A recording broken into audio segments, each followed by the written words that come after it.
ewa caggal yettude Allah machallah e julde nelaɗo sallallahu alayhi wa sallam e weltade kadi hande arde ɗo e Full TV e salminde dendagal jeeɓowo ayawu Full TV en goppani hay goto kala to ɓi pullo woni tan a salminama a juurama e weltanadema no fewi ko Dieynaba Sow noon haaldete mon debbo pullo edinajo o mogiyenke ngana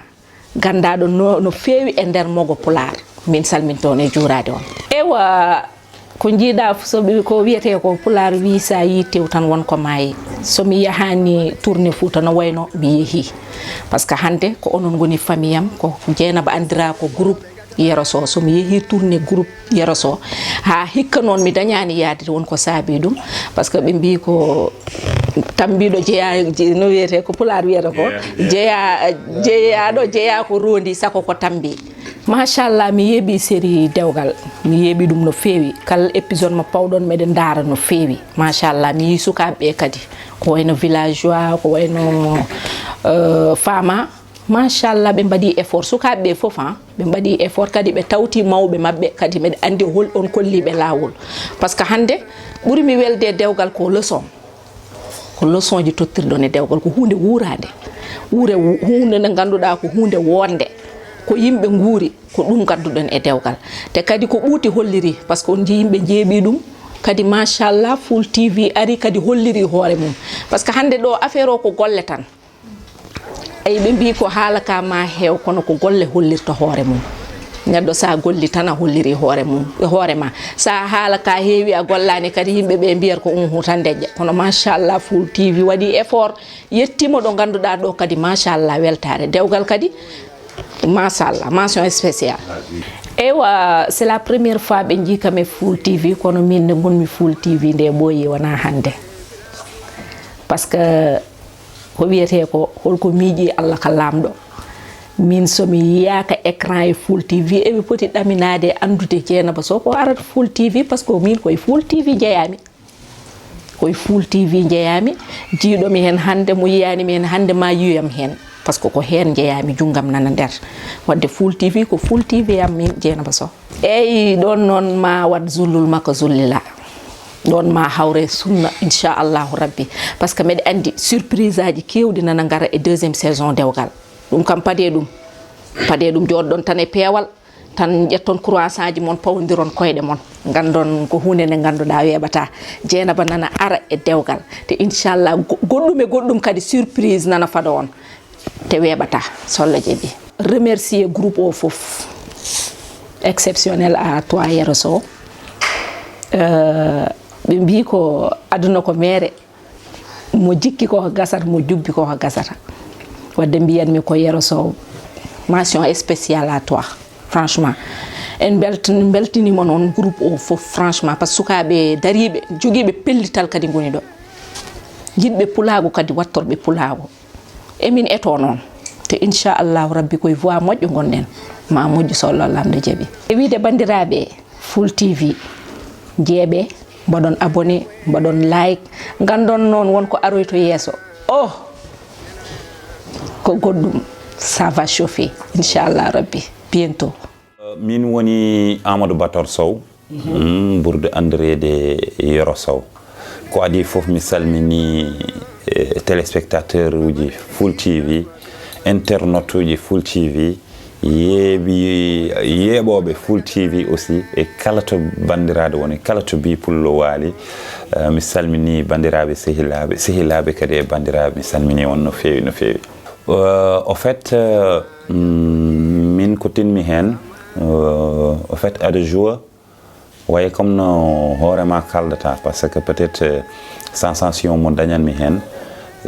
jiidayi peut être fama mo soit resede et ou bien par exemple villageois mo ganduɗa soit dañde debbo mais an so taw a naate dewgal aɗa wuuri hen donc aɗa joua kadi rôle mo ganduɗa haalata koye nder dewgal Allah e saago jiita hen hoorema donc parfois mboɗo yiya hen hooram donc parfois aussi kadi mi sentira vraiment ko série mo ganduɗa instructif mo ganduɗa wona série tan pour wadde série mais série mo ganduɗa ina jangguine yimɓeɓe par ce que je pense que komin joué dewgal ko jeune uji ɗi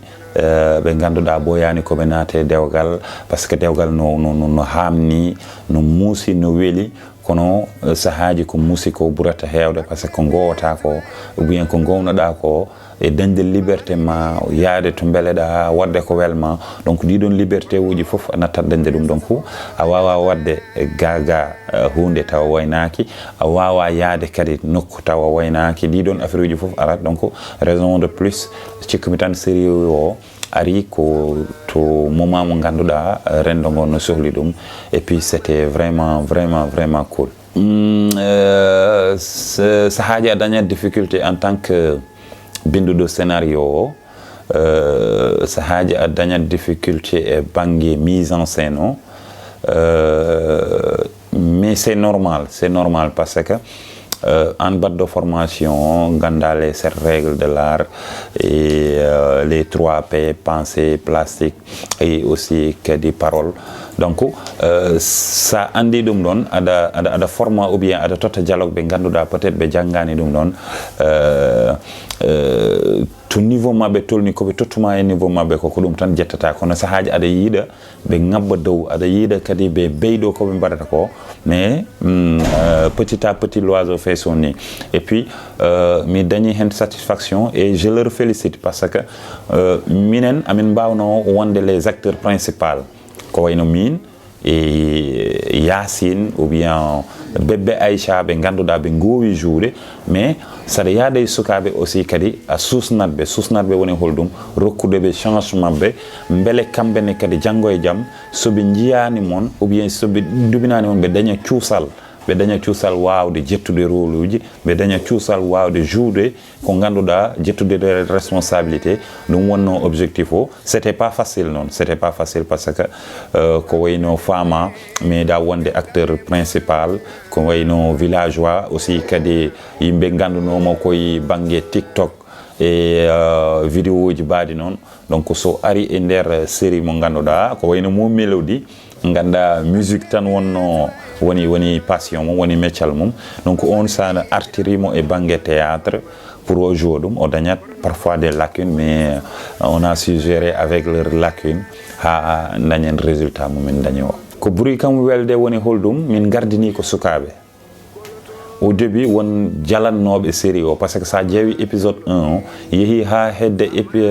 séquence hedde 5 minutes 6 minutes dañi noir goto 5 secondes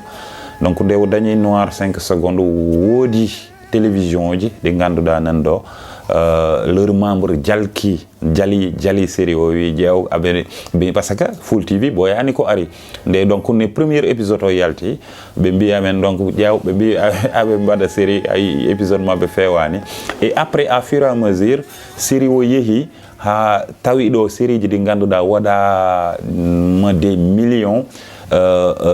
série o fiiɓe taw ko sukaɓeɓe tan waɗi golle ɗe wona mawɓe ɓe donc ɗum wonani kam beelema no feewi et puis kadi halpulareɓe kadi nangui hen min toujours mi wiyat min ngala doole min mbawa min duminani foof ko halpulareɓe par ce que so kamɓe nangata affaire o yaara yesso kamɓe mbaddata like kamɓe ɗuminata je pense que so taw série o dañi succès wona min binduɗo série o wona artiste aji ɗi jouɓe ɗum ɓe mais ko halpulareɓe par ce que kamɓe dokki série o succès o kamɓe jeeɓi kamɓe mbaɗi like et partage de nde et aussi kadi vraiment suivre des série o ha dañi reste mo dañi o no waɗi saison 2 o sa ƴeewi fin série o Fama et villageois ɓe gari Dakar donc min gonɗo bammum Fama o la plupart ko Dakar gonanmi bon Mo Mélodie aussi kadi waynima umima Fouta pour arde Dakar pour hodde Amérique donc cela veut dire que les acteurs principaux foof gueguima Fouta gari Dakar donc suite o wonata ko ɗo e Dakar et puis je pense que deuxième saison o kañum ɓuuri welde kañum ɓuri wulde aussi kadi kañum ɓuri wadde enseignement uji ɗi ganduɗa peut être ma yimɓeɓe jiito hen koye mumen mbiyatmi tan ko bandiraɓe oto mbaɗe découragé ala to yano artiɗo wonno donc deuxième saison moɓe jiidum bientôt et début mois de mars o inchallahu rabbi ma deuxième saison o ar et puis avec beaucoup de surprise quoi. Ko jinnomi haalde tan taw namdaki kam Djiby woni holɗum en jooɗino ɗo minema mbaɗen erago e ko fate série Jarabi e ko namdi ko e banggue budget vraiment mi winoni bandiraɓe e mois de janvier o inchallahu rabbi hen min jinno wadde tournage o mais malheureusement no min jakar noon ni yarrani noon donc wuri noon soko rufani quoi wuri noon kono rufani ko saabi ɗum woni holɗum cachet momin kañon momin namdi o peut être yimɓe notani hen no feewi mboɗo jarno hen noon waɗɓe hen doole mumen saabu wonɓe ganduɗa mi andiɓe mi heeɓi hay 20 francs e Wave mi heeɓi neɗɗo goto nana Amérique noddi 50 000 francs won nulduɓe 10 000 won nulduɓe 5 000 won nulduɓe kono yimɓe tato mi limat ɓe par ce que ɓe mbaɗi hen contribution mo ganduɗa machallah woni holɗum woni Mayram Sy Sawande Mayram Sy a jarnama no fewi mi jarnima aussi kadi Arwa Sy Sawande Mayram e Arwa ɓe mbaɗi hen jiidu men no fewi e Grand Moussa Diallo à chaque fois konngol ngol artata Grand Moussa Diallo aussi kadi nangui hen no fewi mais kañoto woɗɗani par ce que nanay environ vers les 400-500 000 francs et budget mo ganduɗa e 8 millions donc je pense pas que kañoto ma waw wadde vraiment pour l'instant série o ça veut pas dire komin goppi komin jiiɗi wadde ko non min goppani komin jiiɗi wadde ko min joguino ko défi min gaddi min jinno ko wadde min fewni min bindi min mbaɗi foof min mbaɗi étudier min gaddi min kolli ɗum bandiraɓe donc noon alhamdulillah won notiɓe hen wonɓe ganduɗa peut être kadi notake hen mais ça veut pas dire que ni aussi kadi bandiraɓe naggani hen le fait de yebde le fait de laykade le fait de partager ɗum déjà ko ballal mo ganduɗa a forçaki neɗɗo o a duminaki neɗɗo o kala jeebɗo wallima kala badɗo like aussi kadi walli seno commentaire uji kadi walli seno par ce que ɗum tagata seno dañde doole e nder YouTube ɗum tagata chaîne o aussi dañde doole e nder YouTube e partage uji ɗi e ko wayi noon mais kañoto yettaki tomin jinno ɗo mboɗo wawi wiide boujaki taw mais hatta amen tagata amen dartinde ligguey o par ce que ɗum tagui min gaddi deuxième saison dewgal beele téléspectateur uji continue dañde koɓe dominta ko koɓe jeeɓata ko et aussi il y aura des émissions parce que télévision culturelle mais émission culturelle mo ganduɗa min e Samba parce que Samba ma ar e apprenti journaliste bientôt ma on yiɗum mais dewgal peut être doye lewru korka ka min continue e kañoto so bandiraɓe noti hen alhamdulillah so bandiraɓe notani hen kadi doye korka ka bennude kala komin régli minen min guitta ou bien min jeewa peeje halno min mbaɗata tan hamin mbaɗa Jarabi par ce que juuɗe heeɓidani ruttade goɗani eyyi ko basirtumi bandiraɓe tan woni yooɓe continue nanggude e chaîne o yooɓe continue nanggude e chaîne Full TV oto ɓe décourage yoɓe continue kadi laykade yoɓe continue wadde abonné eɓe gandi le meilleur reste à venir somi wi le meilleur reste à venir woni holɗum mawon ji série dewgal mi haali ɗum joni deuxième saison et pas mal de surprise et Korka Yoro et Bébé Aïcha aussi hikka mawon dañ ɗum e nder Full TV par ce que rawen no fotno arde malheureusement rawane arani mais hikka Korka Yoro et Bébé Aïcha et Samba donc mawon jiiɗum ɗo e nder Full TV voilà continuer wadde abonné continuer wadde like et aussi kadi ha joni amin werta juuɗe kala bonne volonté mo ganduɗa mo yiiɗi nanggude ou bien kala jiɗɗo même produire de jarabi so taw ka producteur ou bien so taw ka joguiɗo jawdi ma mbiɗa aɗa produire jawdi jarabi on est ouvert pour que kala jiɗɗo liggoɗade e Pool TV amin do henna ko avancement tan min jiiloto somin mbawi waɗande koye amen ɗum min mbaɗana koye amen ɗum so neɗɗo wawi addade ɗum aussi kadi nden avancement o nden avancement o mais mi de jarno no fewi Mariame Sy Sawande mi artat hen mboɗo jarno par ce que ɓe guitti dole mabɓe kamɓe ɓe mbaɗi hen goto kala waɗi hen somme mo gadduɗa no tiiɗi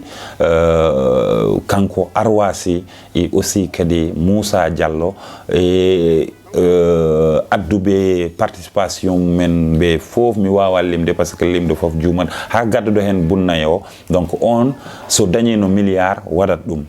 sek no famɗi e sa haali somo ma neɗɗo wiye bunnayyi mais on aɗa andi gadduɗo ɗum ɗon so dañino hande million ngaji nayyi o addat ɗum hen donc merci beaucoup on jarnama goto kala inde mum yettude mum kala ko oñi hen paamon kam wona anniya o wonno ko famminde won holto golle ɗe tolni e holto min jarate e holko woni yesso ko vraiment merci beaucoup merci mille fois. eyyi o ko Djiby Hadji Tall Djiby mo Cheikh Oumar Bachir Tall gorko mo kaskas joɗiɗoga hande ɗo Yembal. eyyi min koye Full TV jeeyami hakkudam e Full TV mbaɗa wawi wiide ko famille Full TV noon e gardugol mo ganduɗa hande kala ko woni amen walla kala tan ko yimɓe jeyata amen ha enen beltoro ɗum tan ko sababu no Yero Sow no wonno hunde kala ko jiiɗa tan wonɗo Allah rewna ɗum peut être Allah rewni gueɗe ɗe koye junggo Yero Sow ha minen ɓe foof hande min goni famille sa ari ɗo banggue worɓe eɗen mbawi wiide Yero Sow kono sen gari e banggue rewɓe eɗen mbawi wiide hande ko sokhna Yacine Sy e sokhna Dieynaba kamɓe kuufi sukaɓe rewɓe ɓe. eyyi caggal no mbaɗɗen sorti gam yewtidde ɓiɓɓe fulɓe ɓe e kadi gam yewtidde e bandiraɓe ɓe e hewɓe yebde men e nder sen men YouTube Full TV en mbino bandiraɓe ɓe eɗen goni e projet ji ɗi ganduɗa eɗi kewi kono wonno fanare nde e anniyo ko wadde feere kutka kut pour weltinde ɓiɓɓe fulɓe ɓe caggal no Allah waɗi e Yero Sow ari e nder leñol ngol waɗi hen golle baɗɗe fayida rewniɗo série biyeteɗo jeewo caggal no ummi e série jeewo onon foof on jii koɗo bewɗo machallah waɗi hen golle baɗɗe fayida ɗoɗo kalde men moon aussi on jeeɓi saison 1 mo ganduɗa hande ko série biyeteɗo dewgal série momin jinno addude hamin mbi goto foof yo waɗi hen ko dañi hewde e famdude ala ko yawa woni série biyeteɗo Jarabi ko gonga noon bandiraɓe e leñol ngol nana jinga goto foof noon nan waɗa hen ko jogui kono goto foof nan waɗa hen kadi ɗo doole mum tolni kono noon yawaka wiyete tan ko bandiraɓe yeɓe ɓeydu kadi darade gam wadde social e ko faya ko kono noon hatta kadi men haal bandiraɓe ɓe ganduɗa wawata wasde tan men lim inde mabɓe o mo ganduɗa hande ko sokhna Mayram Sy e sokhna Arwa Sy e o mo ganduɗa ko Moussa Diallo vraiment ɓe mbaɗi hen kadi kamɓene participation baɗɗo fayida heddiɓe ne mbaɗi yawaka kono wiya so tawi bandiraɓe ne mbawi ɓeydude daro no wonno yimɓe foof jindimoro nan e nder sen men YouTube Full TV e wiye bandiraɓe tan yo ɓeydu min jawani ko nelduɗon amen ko noon min ji emin mbiya kadi kala ko neɗɗo waɗi hen so mbuuɗu so bujoyi so bu sappo so nogas yo Allah yoɓ moƴƴere eyyi projet o no waɗa lancé nde objectif o e ko ganduɗa ko kañum gaynata golle série Jarabi somo tolnino ko million ngaji 6 woni 8 millions kono Allah waɗi wonko daña wawa fuɗɗerede golle ɗe kono noon ha joni noon en continue tan wiide bandiraɓe fulɓe eɓe ganduɗa kamɓe goni bonne volonté ji autorité ji ɗi ganduɗa hande kamɓe notorto e ɗemgal mbimi e mbimami gam neɓe daroto ɓe mballa leñol ngol kono gam neɓe daroto ɓe mballa sukaɓe ganduɗa hande ko dariɓe ene gona avocat leñol pulagu ko heddi ko noon ko 8 millions sohlano wonko daña hewde e famdude kono yawaka kono noon heddi ko hankadi ma yimɓe mbad peeje mumen e gardugol Yero Sow yimɓe ƴeewo holden peeje mbawata wadde ha mbawa wadde atteindre hay so tawi yimɓe mbawa dañde à 100% joni tan en continue tan ƴewde peeje men so tawi ko daña ko kadi e kañoto ala no wawi gaynide golle ɗe par ce que ɗoɗo kaldeten ene wayno yimɓe puɗɗi dañde ko 500 000 e caggal no goto foof waɗi hen ko wawi e ko dañi e warñere mum kono hatta en mbaɗat peeje men no wonno kadi saison 2 dewgal nana ara Allah en wawi wadde sutura so saison 2 ɓenni e projet ji Yero Sow gonɗi yesso ɗi Allah en wawi wadde sutura e peeje Yero Sow yimɓe ƴeewa han kadi no puɗɗorto golle série Diaré kono hatta kadi emin batta kadi lancé appel autorité ji surtout ɓiɓe fulɓe ɓe e wawɓe ɓe e joguiɓe ɓe gam noɓe balliti yimɓe mbawa wadde réalisé oɗo projet woni série Diaré eyyi ko jinnomi haalde taw a namdakimi ko juste tan wadde lancé un message ɓiɓɓe fulɓe ɓe ɓe ganduɗa eɓen jeeɓa men e nder scène men YouTube Full TV gam yeɓe ɓeydu wadde abonné yeɓe mbad like yeɓe mbad partagé saabu hayso tawi ɓe mbaɗi abonné tan baɗɗo abonné o ene wayno kañum addi contribution baɗɗo partage o addi contribution baɗɗo like addi contribution kono baɗɗo partage o kadi addi contribution affaire nde wona ittu tan e jawdi ma mbaɗa kono aɗa wawi wadde abonné taw aɗan walla Full TV neɗɗo goɗɗo so waɗi abonné goɗɗo watti abonné on ene wayno yo jaggu kañum addi contribution mum e Full TV ko ɗum tan jinnomi ɓeydude hen e wiide kadi équipe o foof yettama kono en jetti sukaɓeɓe foof kono en jetti kadi chaîne men YouTube mo ganduɗa kañum woni Full TV guila e caméra maji e waɗoɓe réalisé ɓe foof Allah jarama on jarama emin mbimon noon yon pat projet ji nan e yesso men so Allahu lamɗo jaaɓi mon belto kono noon ko woni sasa ko ɓoɗɗoɓe gaccata nena mo koloto yay boy